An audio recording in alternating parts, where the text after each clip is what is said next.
The exterior of the building comes down fully, symmetrically, and at one time. Both sides of the building come down completely. This is fully indicative of full structural support being removed for at least 6 stories. That could not happen by fire. If the buildings had come down by fire, we would have seen a more natural progression of collapse. And clearly a more asymmetrical pattern should have been present. The symmetry is the smoking gun.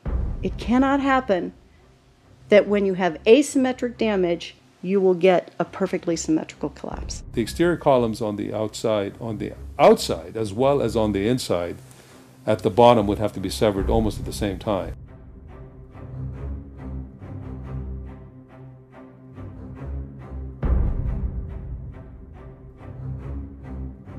I worked for Controlled Demolition Incorporated, CDI, the top-rated explosives demolition firm in the world. As an explosives loader, my job was to place explosives in the buildings to prepare them for demolition. I was licensed while in New York by the New York Fire Department to handle explosives. And I worked on major projects such as Seattle Kingdome, the Three River Stadium, Philadelphia Naval Hospital, and Keyspan gas holders in New York. What I saw, it was a classic implosion. The center of the core, the penthouse area, starts to move first, and then the building follows along with it.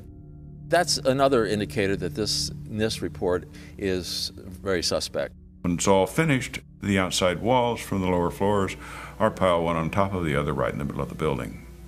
Just like a house of cards if it were coming down. As a structural engineer, I don't believe that the failure of one column would normally bring down an entire building in the way we saw World Trade Center 7 come down, because of redundancy, because of all the other columns in the building that were not affected. According to NIST, the failure occurred at column 79 on level 12. This means basically they're talking about a single columnar collapse or failure that resulted in a total collapse of the building. That just does not make any sense.